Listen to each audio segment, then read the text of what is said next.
Welcome to public TV news. బులెటిన్ల ముందుగా headlines. Battery cycle సిద్ధుని అభినందించిన రాష్ట్ర ఉప ముఖ్యమంత్రి పవన్ కళ్యాణ్. పట్టాలు తప్పిన గూడ్స్ రైల్ తప్పిన ప్రమాదం.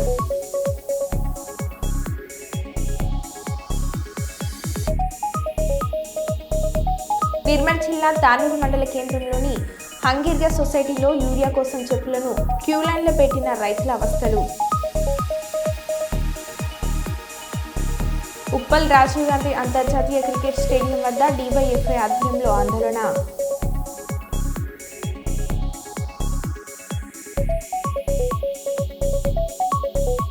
తెలంగాణలో పంటలపై ఎంపీ కొండ విశ్వేశ్వరరెడ్డి. జమ్మూ కాశ్మీర్లో గురువారం ఓ గూడ్స్ రైలు పట్టాలు తప్పింది. జమ్మూ నుంచి పంజాబ్కు సరుకులతో వెళ్తున్న గూడ్స్ రైలు కఠువా జిల్లా లఖన్పూర్ వద్దకు రాగానే ఉన్నట్టుండి పట్టాలు తప్పింది. అప్రమత్తమైన లోకో పైలట్ ఎమర్జెన్సీ బ్రేకులు వేసి ట్రైన్ను అదుపు చేయడంతో పెను ప్రమాదం తప్పింది. దీంతో ఆ మార్గంలో వెళ్లాల్సిన రైళ్ల రాకపోకలకు అంతరాయం కలిగింది. భారీ వర్షాలకు ట్రాక్ దెబ్బతిని ఉండొచ్చని రైల్వే అధికారులు భావిస్తున్నారు.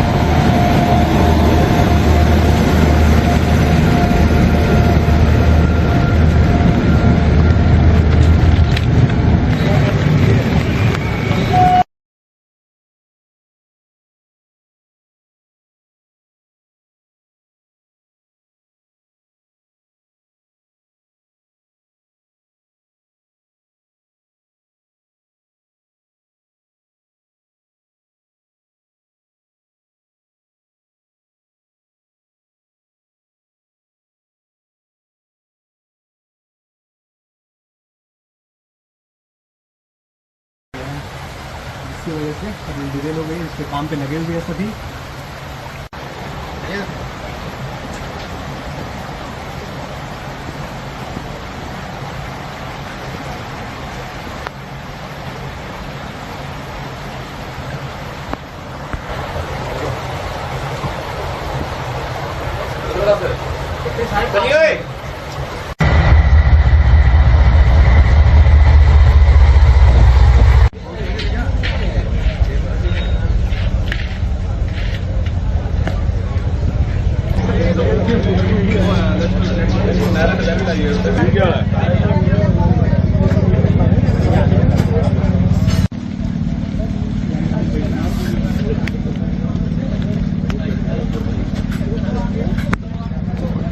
తెలంగాణ హైదరాబాద్లోని కుకట్పల్లిలో కల్తీ కల్లు ఘటనలో బాధితుల సంఖ్య 44 చేరింది. ఈ సంఘటనలో ఇప్పటివరకు 4 ప్రాణాలు కోల్పోయినట్లు మంత్రి దామోదర రాజనరసింహ వెల్లడించారు. గురువారం నిమ్స్లో చికిత్స పొందుతున్న కల్తీ కల్లు బాధితులను మంత్రి పరామర్శించారు. ప్రస్తుతం నిమ్స్లో 31 మంది, గాంధీ ఆసుపత్రిలో 6 చికిత్స పొందుతున్నట్లు మంత్రి తెలిపారు.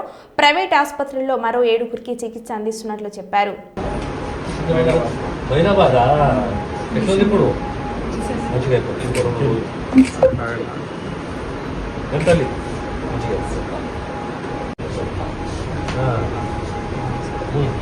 ఎక్కడ ఊరు లేదా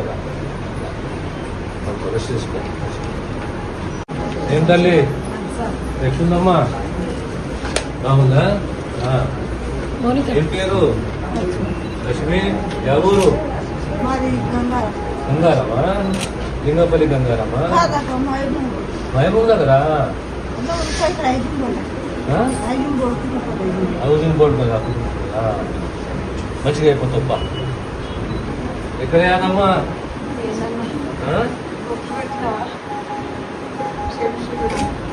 శంషుగాని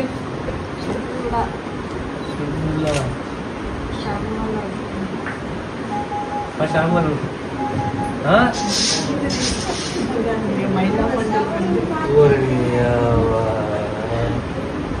అంత మామూలే లేదప్ప.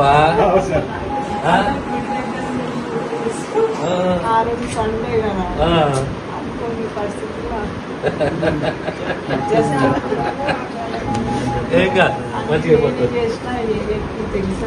తెలుసు తెలుసు.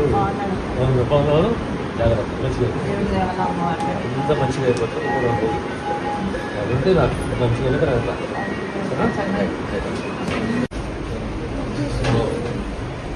సో అవుట్ ఆఫ్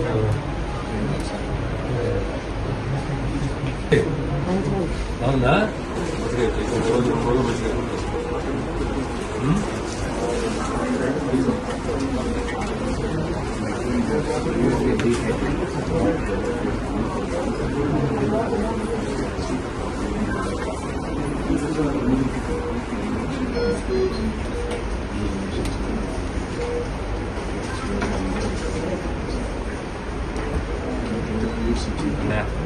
ఇక్కడ ఎవరు పెద్ద శంకరంపేట ఎవరెవరు పెద్ద శంకరంపేటలా అమ్మగారు నాకుతారా నారాయణకి నాకుతారా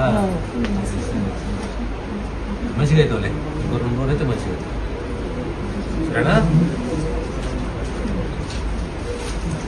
ఆంధ్రాలో కలిపిన భద్రాచలం చుట్టూ పక్కల 5 గ్రామాలను తిరిగి తెలంగాణలో కలపాలని జాగృతి అధ్యక్షురాలు కవిత డిమాండ్ చేశారు. అన్యక్రాంతమవుతున్న ఏపీలోని 1000 ఎకరాల రాములవారి భూములను కాపాడాలని అన్నారు. దీనిపై మంత్రి తుమ్మల చొరవ తీసుకోవాలని, ఆంధ్రలోని రామాలయ భూములను చూడడానికి వెళ్తే భద్రాచలం ఈవో రమాదేవిపై దాడి చేశారు. ఈవోపై దాడిని తీవ్రంగా ఖండిస్తున్నామని అన్నారు. 5 గ్రామాలు దేవుని మన్యాలు తెలంగాణకి ఇవ్వాలని చంద్రబాబు కూడా లేఖ రాశామని చెప్పారు. ఒక 1000 ఎకరాల భూమి కూడా ఆంధ్రాలో కలిసిపోయినటువంటి పరిస్థితి ఉన్నది. అందుకే జాగృతి తరఫున మేము డిమాండ్ చేసినాం. హైదరాబాద్ లో ఒక రౌండ్ టేబుల్ సమావేశం పెట్టినాం. ఇప్పుడు ఆ బాధితులంతా కూడా ఇక్కడికి వచ్చినారు. 5 గ్రామాల వారిని కూడా కలుస్తాం. మరి అక్కడ రౌండ్ టేబుల్ పెట్టి మేము డిమాండ్ చేసినాం. ఇక్కడ తుమ్మల గారు ఖచ్చితంగా చర్యలు తీసుకోవాలి. 5 గ్రామాలు ఆంధ్రాలో ఉన్నాయి, తెలంగాణలో కలపాలని కేవలం తెలంగాణ జాగృతి మాత్రమే డిమాండ్ చేసింది. మరి ప్రభుత్వం దిగివచ్చి తుమ్మల నాగేశ్వరరావు గారు కూడా లెటర్ రాయడం జరిగింది, 5 గ్రామాలను తెలంగాణలో కలపాలని. మరి ఇంత జరుగుతున్నటువంటి సందర్భంలో కూడా నిన్న భద్రాచలం ఈవో రమాదేవి గారు ఆంధ్ర ప్రాంతంలో భూములను చూడడానికి పోతే ఆమె మీద దాడి చేయడం జరిగింది. మన తెలంగాణ ఆడబిడ్డ, ఒక బీసీ బిడ్డ రమాదేవి మీద మరి ఆంధ్రాలో దాడి జరగడాన్ని నేను చాలా తీవ్రంగా ఖండిస్తా ఉన్నాను. ఇదే వేదిక నుండి, ఇదే కొత్తగూడెం నుండి ఆంధ్రప్రదేశ్ ముఖ్యమంత్రి గారు గౌరవనీయులు చంద్రబాబు నాయుడు గారికి తెలంగాణ జాగృతి ఆధ్వర్యంలో మేము ఒక ఉత్తరం కూడా రాస్తా ఉన్నాము. అయ్యా, మీ దగ్గర ఉన్నటువంటి 5 గ్రామాలు, అందులో మా రాములవారి మాన్యాలు కూడా ఉన్నాయి, వాటిని తక్షణమే తెలంగాణకి ఇవ్వాలని చెప్పి చంద్రబాబు గారిని మేము డిమాండ్ చేస్తూ ఇక్కడ నుండి ఒక ఉత్తరం కూడా చంద్రబాబు నాయుడు గారికి పంపబోతా ఉన్నాం. న్యూఢిల్లీలో టెన్నిస్ ప్లేయర్ రాధికా యాదవ్ను తండ్రి తుపాకీతో కాల్చి చంపిన కేసులో సంచలన విషయాలను పోలీసులు వెల్లడించారు. కూతురు సంపాదనతో జీవిస్తున్నానని, కొందరు తనను హేళన చేశారని, ఆ అవమానాన్ని తట్టుకోలేకే చంపేశానని ఆమె తండ్రి దీపక్ అంగీకరించారని తెలిపారు. ఇన్స్టాగ్రామ్లో రీల్స్ చేయడం మానేయాలని, టెన్నిస్ అకాడమీని మూసివేయాలని ఎన్నిసార్లు హెచ్చరించినా రాధిక వినలేదని, అందుకే ఈ హత్యను చేశానని అతడు ఒప్పుకున్నట్లు చెప్పారు.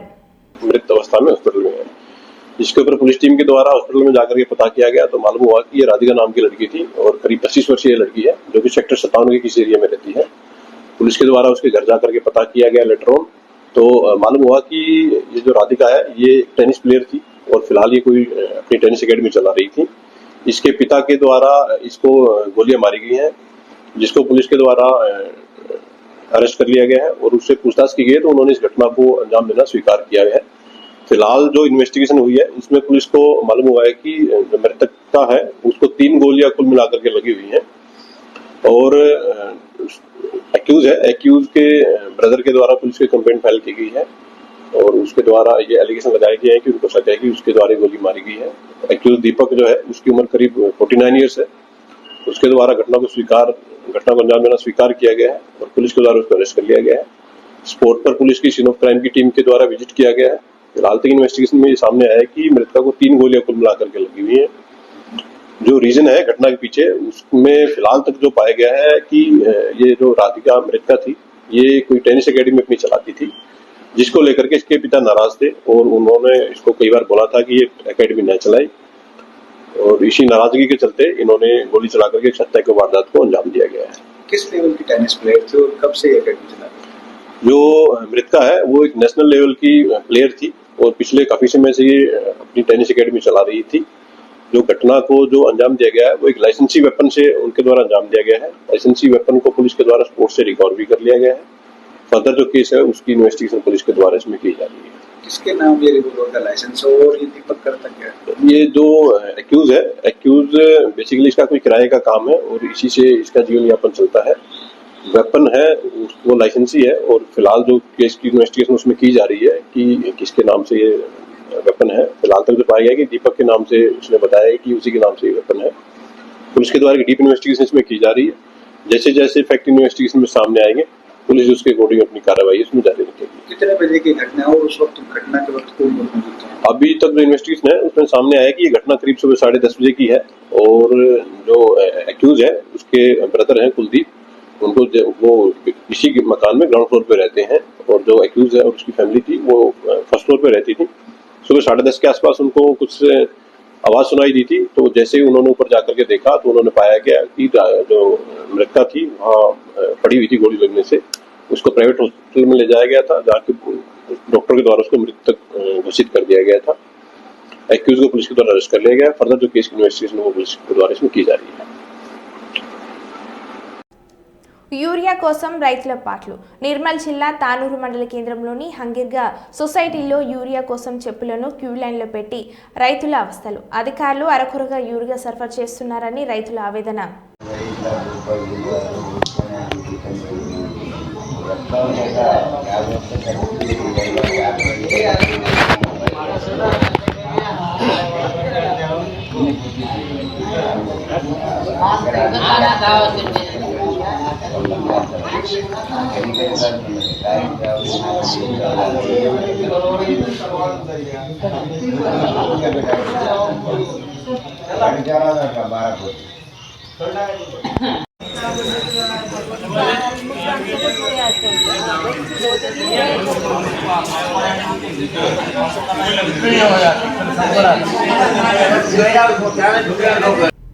టీటీడీ దేవస్థానంలో 1000 మందికి పైగా ఇతర మతస్థులు ఉన్నారు. వాళ్ళను ఉద్యోగాల నుండి తొలగించాలి అని. అన్ని మతాలు ఉండడానికి సత్రం కాదు. వారికి స్వామివారి మీద విశ్వాసం నమ్మకం లేదు. హిందూ సనాతన ధర్మం మీద ఆలోచన లేదు. అలాంటి వాళ్లకు టీటీడీలో ఉద్యోగం ఎందుకు ఇచ్చారు? వాళ్ళు ఇంకా ఎందుకు ఉద్యోగాల్లో కొనసాగుతున్నారని కేంద్ర మంత్రి బండి సంజయ్ అన్నారు. స్వామివారి మీద విశ్వాసం నమ్మకం లేదు. హిందూ సనాతన ధర్మం మీద వారికి ఆలోచన లేదు. ఆ సనాతన ధర్మాన్ని కాపాడాలి, సనాతనానికి అనుగుణంగా వివరించాలని చెప్పి ఆలోచన వరకు లేదు. అటువంటి ఉద్యోగస్తులకు, అటువంటి వ్యక్తులకు టీటీడీలో ఉద్యోగాలు ఇవ్వడమేంది, వాళ్ళు ఇంకా కొనసాగించడమేంది? ఎప్పుడో ఒకసారి మార్పు జరగాలి. అరే గతం నుంచి ఉన్నారు వాళ్ళు, మేము ఏం చేయలేమంటే అది చేతకాంతనం అవుతుంది. నేను భానుప్రకాష్ రెడ్డి గారు చెప్తున్నా, పాలక వర్గానికి నేను ఘాటుగా చెప్తున్నాను, ఇటువంటి పద్ధతి మంచిది కాదు. మీరు ఎంత అభివృద్ధి చేసినా, బయట భక్తులకు అన్ని సౌకర్యాలు కల్పించినా కూడా ఇతర మతస్థులు ఈ దేవాలయంలో ఉండడం వలన వాళ్ళ ఆచార వ్యవహార విషయంలో చాలా ఇబ్బందులు వస్తున్నాయి. అది బయటికి రాకపోవచ్చు. ఏదో సత్రం కాదు ఇది, అన్ని మతాలకు ఇవ్వడానికి ఏదో సత్రం కాదు. చాలా మంది అర్చకులు అని ఈ సనాతన ధర్మం మీద ఆధారపడిన ఉద్యోగాలు లేక చాలా మంది ఇబ్బంది పడుతున్నారు. కాబట్టి జీతభత్యాలు ఇచ్చుకుంటూ స్వామివారి మీద విశ్వాసం నమ్మకం లేని వ్యక్తులను ఏ విధంగా మీరు ప్రోత్సహిస్తారు? గతం నుంచి వస్తున్నప్పుడు కూడా ఎక్కడో ఒకడ పురుష పెట్టాల వాటికి. అరే నాకు ఆశ్చర్యం అనిపిస్తుందండి. ఇతర దేశాలకు దేశం సత్రంగా మారింది, తెలుగు రాష్ట్రాలు సత్రంగా మారింది. వాళ్ళకి ఆధార్ కార్డు ఇస్తాము, పాస్పోర్ట్లు ఇస్తాము, వాళ్ళకు రేషన్ కార్డు ఇస్తాము, వాళ్ళకి డబుల్ బెడ్రూమ్లు ఇస్తాము, వాళ్ళకి పెన్షన్ ఇస్తాము. ఇతర మతస్థులకు టీటీడీలో ఉద్యోగాలు ఇస్తాం. కాకతీయ యూనివర్సిటీకి చెందిన భూములను వరంగల్ పశ్చిమ నియోజకవర్గ ఇంటిగ్రేటెడ్ రెసిడెన్షియల్ పాఠశాల నిర్మాణం కొరకు కేటాయిస్తూ కాకతీయ యూనివర్సిటీ పాలక మండలి తీసుకున్న నిర్ణయాన్ని వ్యతిరేకిస్తూ వివిధ విద్యార్థి సంఘాల ఆధ్వర్యంలో యూనివర్సిటీ అతిథి గృహంలో వివిధ విద్యార్థి సంఘాల ఆధ్వర్యంలో మీడియా సమావేశాన్ని నిర్వహించారు. ఈ సమావేశాన్ని ఉద్దేశిస్తూ ఏఏఎఫ్డిఎస్ రాష్ట్ర కార్యదర్శి గడ్డం నాగార్జున మాట్లాడారు. అందరికీ కూడా విప్లవ అభినందనలు తెలియజేస్తున్నాం. నా పేరు గడ్డం నాగార్జున. నేను ఏఎఫ్డిఎస్ రాష్ట్ర ప్రధాన కార్యదర్శి. ఈరోజు ప్రెస్ మీట్ పెట్టడానికి ముఖ్య ఉద్దేశం ఏంటంటే, కాంగ్రెస్ ప్రజా పరిపాలన అంటూ యంగ్ ఇండియా ఇంటిగ్రేటెడ్ స్కూళ్ళు ప్రతి నియోజకవర్గానికి తీసుకురావడం జరిగింది. అందులో భాగంగా వరంగల్ పశ్చిమగూడ యంగ్ ఇండియా ఇంటిగ్రేటెడ్ స్కూల్ కూడా రావడం జరిగింది. ఆ యంగ్ ఇండియా ఇంటిగ్రేటెడ్ స్కూల్ని కాకతీయ యూనివర్సిటీలో ఉన్నటువంటి వామపక్ష బహుజన విద్యార్థి సంఘాలందరం కూడా స్వాగతం పలుకుతున్నాం. మేము కూడా యంగ్ ఇండియా ఇంటిగ్రేటెడ్ స్కూల్కి స్వాగతం పలుకుతూ మేము కూడా సపోర్ట్ చేస్తూ ఉన్నాం. కానీ కొంతమంది ఇక్కడ ఉన్నటువంటి యూనివర్సిటీ హోల్డర్ కాకుండా ఉన్నటువంటి కొంతమంది విద్యార్థి నాయకులు నిన్న వీసీని కలిసి యూనివర్సిటీ భూమిలో ఇంటిగ్రేటెడ్ స్కూల్ పెట్టాలని చెప్పి మెమోరాండం ఇవ్వడం జరిగింది. దానికి కూడా వీసీ గారు మాట్లాడుతూ ఎవరు ఏం చేసినా కూడా ఖచ్చితంగా కూడా మేము వీసీ ఈ యొక్క కాకతీయ యూనివర్సిటీ భూముల్లో ఇంటిగ్రేటెడ్ స్కూలు నిర్మిస్తామని చెప్పి యూనివర్సిటీ వీసీ గారు చెప్పడం చాలా సిగ్గుచేటు. ఎందుకంటే కాకతీయ యూనివర్సిటీ 672 భూమి ఉండగా ఎకరాలు ఉండగా దాదాపుగా 70 ఎకరాలు ప్రభుత్వ అవసరాల కోసం అటు పోలీస్ స్టేషన్ కానీ బ్యాంకు కానీ రేడియో స్టేషన్ కానీ ఫిల్టర్ బెడ్ కానీ ఉపయోగించింది. అదేవిధంగా మరి మిగతా 50 ఎకరాలు కూడా ఇతర రాజకీయ నాయకులు ఈ రియల్ ఎస్టేట్ దందాలు కబ్జా చేసుకొని ఉన్నది. ఇప్పుడు ఉన్నటువంటి భూమి 450 ఎకరాలు మాత్రమే ఉంది. అందులో కూడా ఇంతవరకు ఎలాంటి హద్దు నిర్వహించలే. అంటే కాకతీయ యూనివర్సిటీ భవిష్యత్ తరాలకు కొత్త కొత్త కోర్సులు వస్తూ ఉంటే ఆ కోర్సులకి కొత్త కొత్త డిపార్ట్మెంట్ ఏర్పాటు చేయాలంటే భూమి చాలా అవసరం. కాబట్టి అందుకోసమే ఈ ఉన్నటి కాకతీయ యూనివర్సిటీలో ఇంటిగ్రేటెడ్ స్కూల్ నిర్మించొద్దని చెప్పి మేము కోరుతా ఉన్నాం. ఒకవైపు దాదాపుగా జూన్ 17 తారీఖు నుంచి కూడా మేము ఉద్యమాలు చేస్తూ ఉంటే ఇక్కడ ఉన్నటువంటి వీసీ కానీ రిజిస్ట్రార్ కానీ స్థానిక ఎమ్మెల్యే కానీ స్పందించకపోవడం చాలా బాధాకరం. ఒకవైపున వీసీ గారు అటు కాంగ్రెస్ కండువ కప్పుకున్నట్టుగానే కాంగ్రెస్కు సపోర్ట్గా చేస్తూ వ్యవహరించడం అనేది చాలా బాధాకరం. వీసీ గారు ఇప్పటికైనా కళ్ళు తెరిచి మన భూమిని మనం కాపాడుకోవాల్సిన బాధ్యత ఈ వీసీ రిజిస్ట్రార్కు ఇక్కడ ఉన్నటువంటి విద్యార్థి సంఘాలకు ఎంతోగానో ఉంది. కాబట్టి తక్షణమే సమగ్రమైనటువంటి భూ సర్వే నిర్వహించి సమగ్రమైనటువంటి హద్దులు నిర్వహించి చుట్టూ పరహాడి నిర్వహిస్తే తప్ప మన భూమిని మనం కాపాడుకోలేము. మొన్న వీసీ గారితో మాట్లాడిన సందర్భంలో చుట్టూ పరహాడి గోడకు కట్టడానికి 22 కోట్లు శాంక్షన్ అని చెప్పడం జరిగింది. శాంక్షన్ అయి కూడా 2 సంవత్సరాలు అవుతుందని చెప్పడం జరిగింది. మరి 2 సంవత్సరాల నుంచి ఎందుకు మీరు పరహాడి గోడ కడతలేరు? ఎందుకు మరి ఈ కాకతీయ యూనివర్సిటీ భూముల్ని కాపాడుకోవడం కోసం మీరు ఎందుకు ముందు అడిగేస్తలేరని చెప్పి ఈ సందర్భంగా నేను యూనివర్సిటీ భూమి కాపాడుకుందాం, ఇంటిగ్రేటెడ్ స్కూల్ని బయట కట్టండి, నన్ను అడగండి, నేను సర్వే నెంబర్తో సహా ప్రభుత్వ భూమిని నేను చూపిస్తా.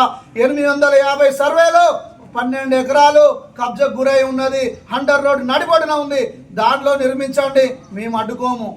బయట ఇంకెక్కడైనా ప్రభుత్వ భూములలో ఇంటిగ్రేట్ను నిర్మించండి, మేము అడ్డుకోము, స్వాగతిస్తాం. మేము కూడా తలో చేసి మేము కూడా సహకరిస్తాం.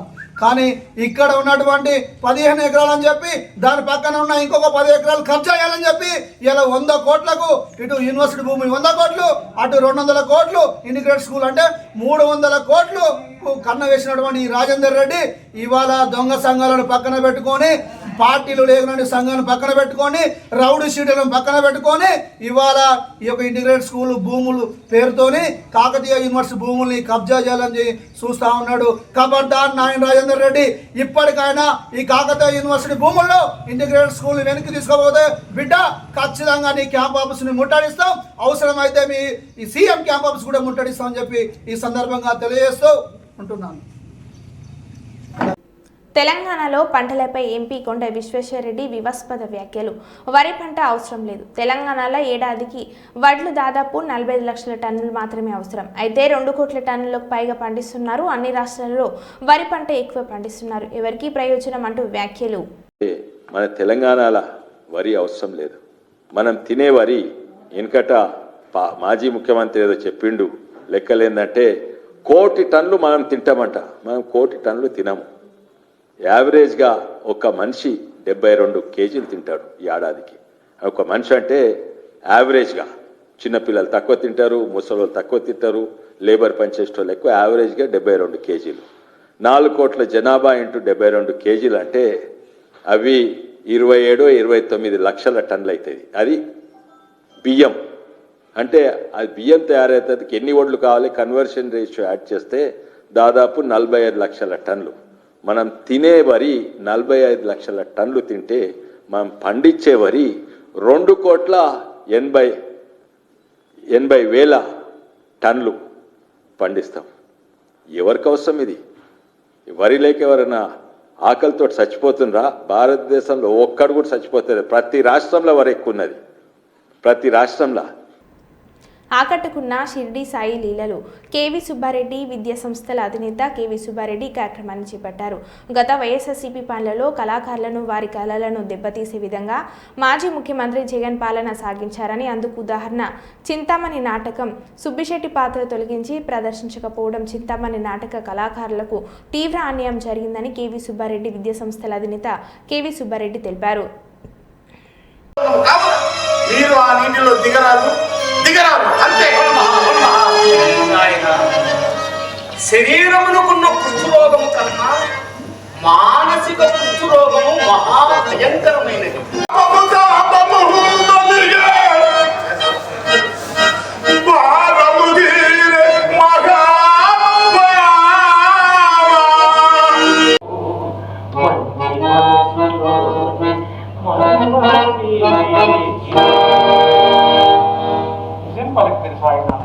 ప్రజాపాలనలో భాగంగా గెలిచిన నాటి నుంచి ప్రతిరోజు 2 డివిజన్లలో అభివృద్ధి కార్యక్రమాలు చేపడుతున్నామని వరంగల్ పశ్చిమ నియోజకవర్గం ఎమ్మెల్యే నాయని రాజేందర్ రెడ్డి అన్నారు. శుక్రవారం రోజున 4వ డివిజన్లోని జ్యోతిబాస్ నగర్లో 25 లక్షలతో నిర్మించిన సీసీ రోడ్ను మరియు అక్షర కాలనీలో కాలనీ నుంచి ప్రధాన రోడ్డు వరకు 49.90 లక్షల రూపాయలతో రోడ్డు నూతన సీసీ రోడ్డు పనులను ముఖ్య అతిథిగా హాజరై ప్రారంభించారు. ప్రారంభించిన రోడ్లో పర్యటిస్తూ ప్రజలతో మాట్లాడారు. అనంతరం ఎమ్మెల్యే నాయని రాజేందర్ రెడ్డి మాట్లాడారు.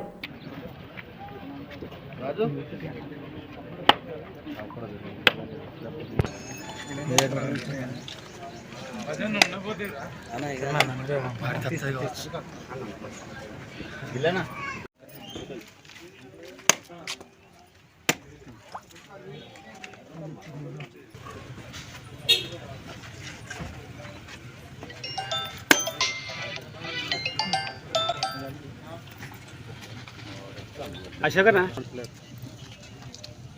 ఓకే అశోకనా ఓకే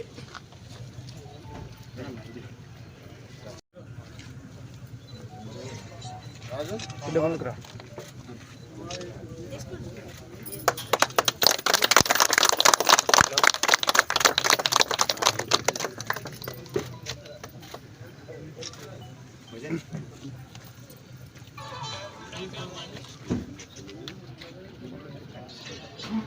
సేపు యూనివర్సిటీలో స్కూల్ తీసుకొస్తే దాని మీద కూడా అడ్డంకులు. అది ఎస్టీ బీసీ మైనార్టీలకు ఉపయోగపడేది, దాన్ని అడ్డుపడతారు.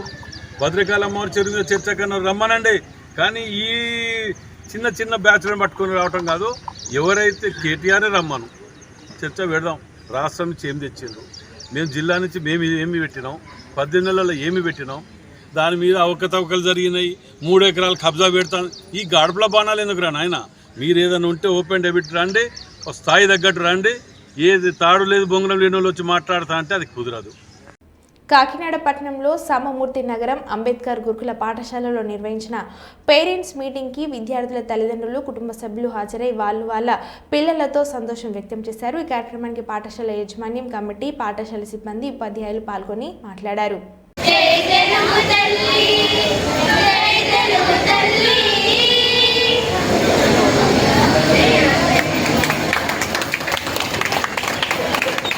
తన తొలి పలుకులతో ప్రారంభించడంతో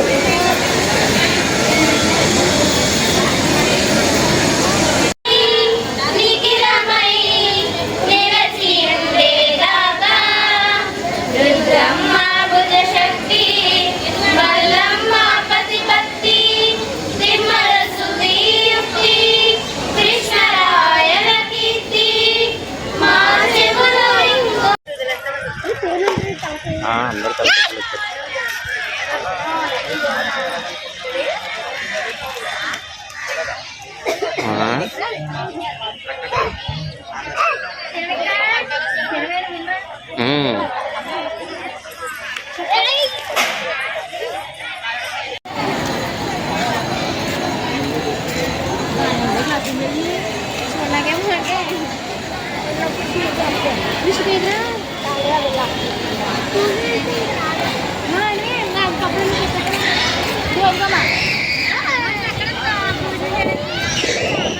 సాంబమూర్తి నగర్ కాకినాడలో నిర్వహిస్తున్న ఈ మెగా పేరెంట్స్ టీచర్ మీటింగ్ విచ్చేసినటువంటి తల్లిదండ్రులకు, అదేవిధంగా కళాశాల యాజమాన్య కమిటీకి, ఉపాధ్యాయులందరికీ నా నమస్కారాలు.